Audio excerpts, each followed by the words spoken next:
ముస్తాబాద్ మండల వ్యాప్తంగా పలు గ్రామాల్లోని చర్చిల్లో క్రిస్మస్ వేడుకలను ఘనంగా నిర్వహించారు. కరెమల చర్చిలో పాస్టర్ స్వామి బైబిల్లో సువార్తను ప్రకటించెను. మానవత్వాన్ని చాటే యేసుక్రీస్తు బోధనలు ప్రపంచాన్ని ఎంతో ప్రభావితం చేశాయన్నారు. క్షమాగుణం, శాంతి, కరుణ, సహనం, ప్రేమతో జీవించిన క్రీస్తు జీవన గమనం నేటికి అందరికీ ఆచరణీయమని అన్నారు. అనంతరం చర్చిలో కేక్ కట్ చేసి క్రిస్మస్ శుభాకాంక్షలు తెలుపుకున్నారు. ఈ కార్యక్రమంలో పాస్టర్ స్వామిల్, పాస్టర్ గడన్, డానియల్ పాల్గొన్నారు.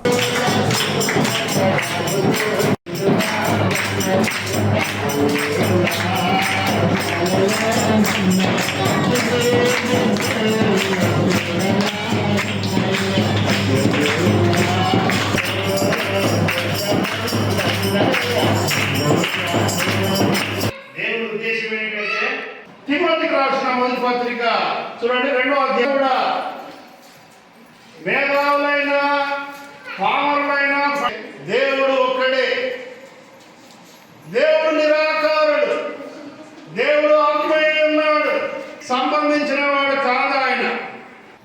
భూమి ప్రపంచానికి ఒకటే, ఆకాశం రాస్తుంది ఒక ఉత్తర కొరియా తప్ప. ఉత్తర కొరియా ప్రెసిడెంట్ గారి పరిస్థితి ఎలా ఉంది అనుకుంటున్నారు. కర్త సృష్టి మన ముందున్నది. నేను సృష్టికర్తను నమ్మను అంటే మన మనసు కూడా ఒప్పుకోదు, అది మనసాక్షి కూడా ఒప్పుకోదు. మా ముత్తాత లేడు కనుక నేను నమ్మనంటే, తండ్రి నుంచి మనం వచ్చాం కదా ఇతరులను నమ్మరు అంటే నేను నమ్మ. మనుషుల యొక్క సొంత ఉద్దేశాలు అలా ఉంటాయి. ఆయన తల్లి అయిన మరియా యేసునకు ప్రదానం చేయబడిన తర్వాత వారి ఏకం కాక మునుపు ఆమె పరిశుద్ధాత్మ వలన ఇమ్మానుయేలు అంటే మన దేవుడు మన చూడన్నాడని అర్థమట్టుగా.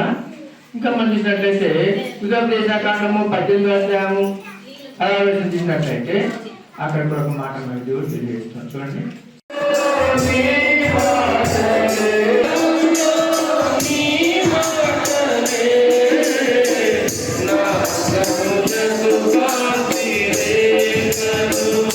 ఆయనలాగా జన్మించిన వారు లేరు, బోధించిన వారు లేరు, పాపుల కొరకు ప్రాణం పెట్టిన వారు లేరు, మరణమును జయించిన వారు లేరు, మరలా వస్తారని చెప్పిన వారు కూడా ఎవరు లేరు.